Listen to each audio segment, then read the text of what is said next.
For a long time, I've been hearing about secret societies. Some people claim they are harmful organizations, and others say they are useful to society. I think their story is important and could be affecting our lives. There have always been secret societies to retain knowledge. In the Arab world, was completely fascinated by the idea of secret societies, Western secret societies. There are all sorts of secret societies. There are political ones, there are criminal ones, and indeed there are occult ones. The facts are there. It's just that we each sometimes interpret them differently.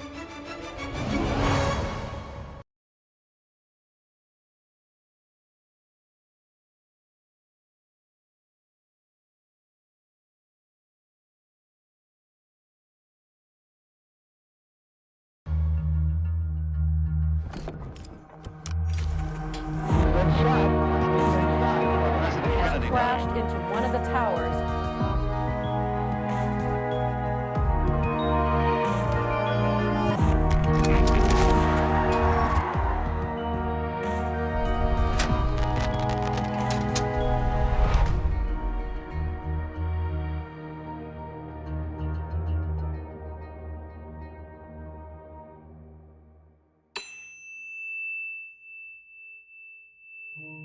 Secret societies are fiercely compartmentalized, but there's a level above that. That's where the real game is going on.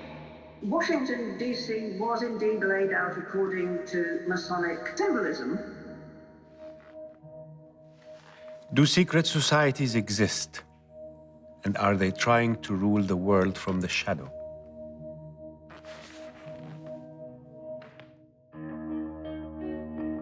I have always thought of myself as a free thinker. I am always hungry for knowledge. When I was at school, my favorite subjects were mathematics, physics, and literature. I love numbers and shapes. And at the same time, I enjoy a good story. And I love mystery. Mysteries generally propel my curiosity and need to know. My curiosity made me think of what is called secret societies, like the Illuminati, the Freemasons, and many other secret societies they say have existed since a long time ago. And there are alleged records of some of them, and claims that their members reached as far as to rule nations, and stories about strange rituals exercised in their meetings. What are these secret societies? Do they really exist? And what is their purpose? When I started the journey to search for answers, I got lost. Lost between many secret societies. Each one has its own rules and objectives.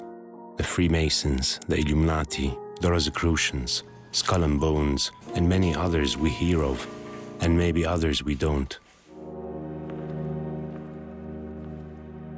So I decided I should start by talking to someone who did a lot of research on this topic. I reached David Icke. Maybe he can show me the way. Hi, David. You have investigated secret societies for a long time. Can you please tell me more about the origins of secret societies? There have always been secret societies, well, as far back as we can ascertain, because there's always been groups of people that wanted to retain secrets, secrets to hoard knowledge. If I have a certain highly important level of knowledge and you don't, I am in a position of power over you. So the objective of secret societies is actually to keep essential knowledge hidden from the public. We live in a world that actually is made up of two worlds. One is the world that the population live in, and that is limited in terms of the knowledge that it has.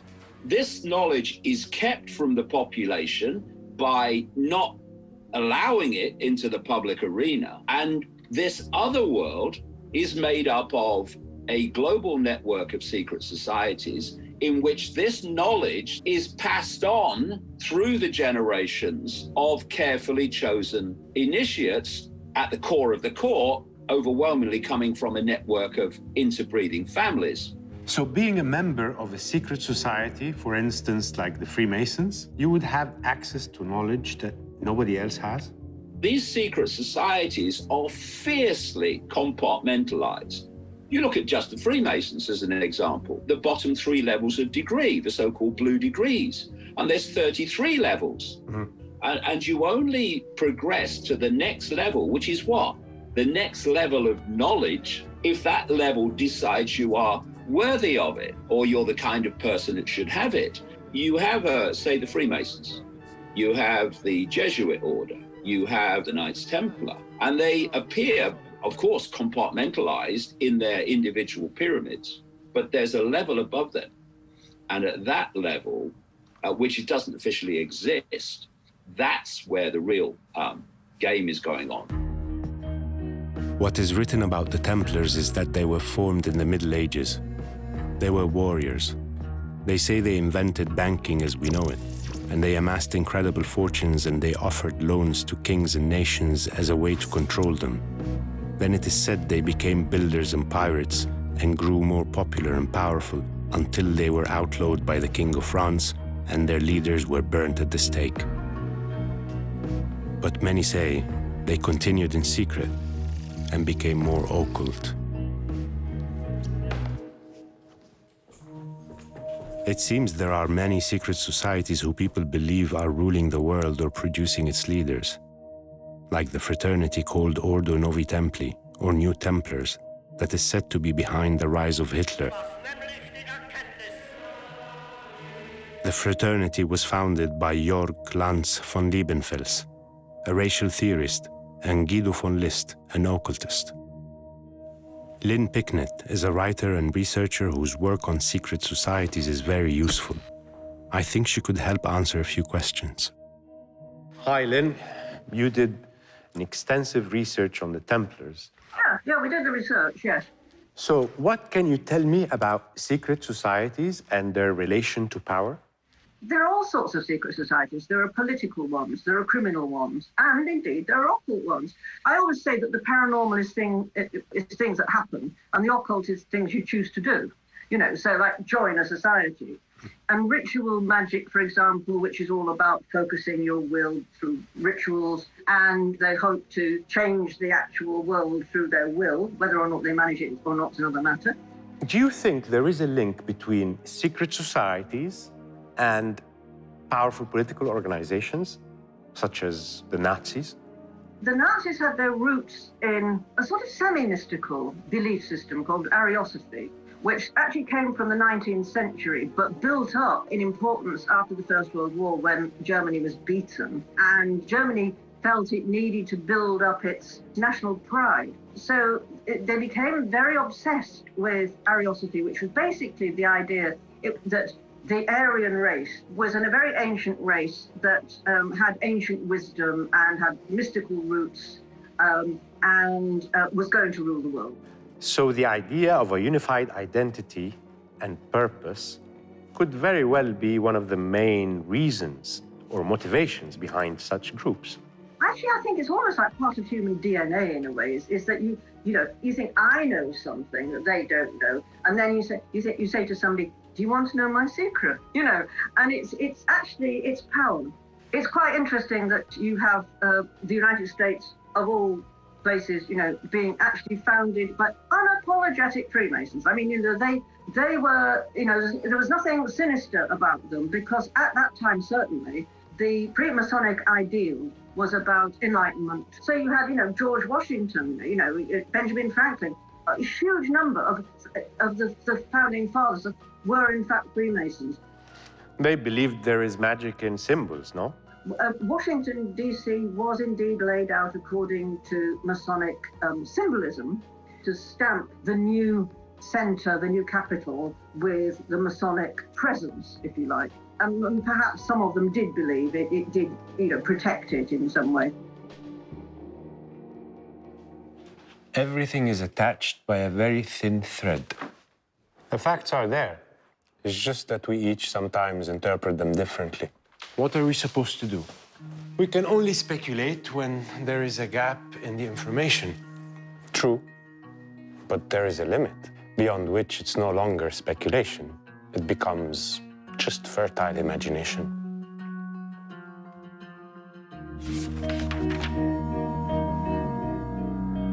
According to certain research, some secret societies also existed in the Arab world.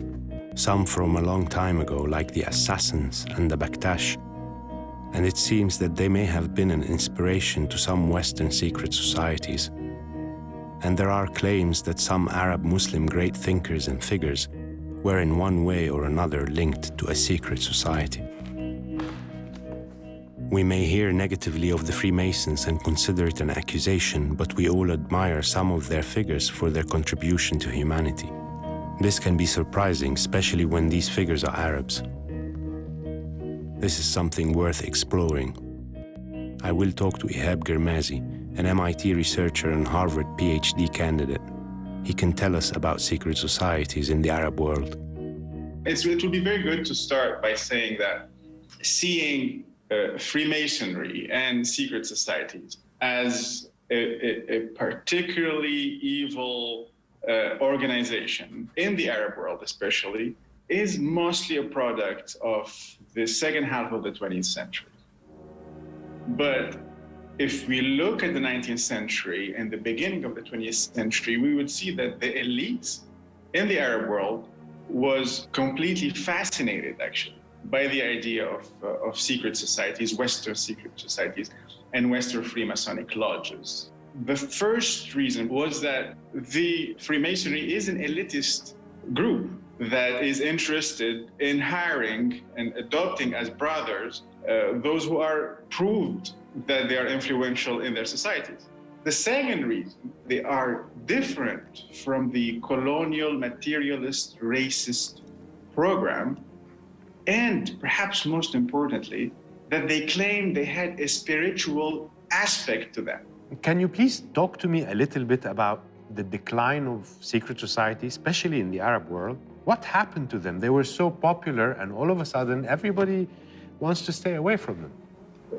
The problem with Freemasonry, basically, when it started, one of them that included the elite starting having a problem with Freemasonry, happened when the colonialism ended. A lot of the local elite wanted to be as far as possible from any Western lineage. The second reason, it's an important one, is actually the creation of the State of Israel. That Zionism, in that sense, was always affiliated to some sort of a big Masonic world conspiracy.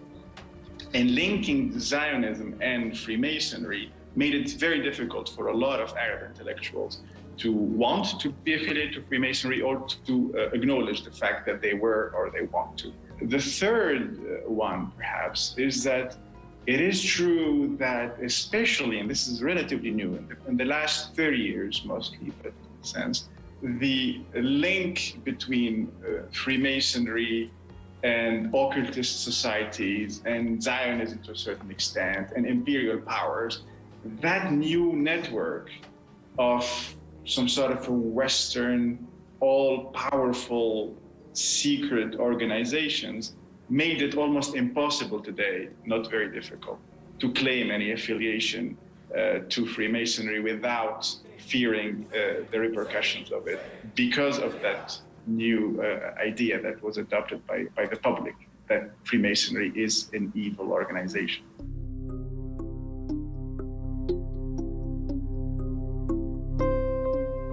It is normal that people gather, organize, keep secrets, and favor those who think like them.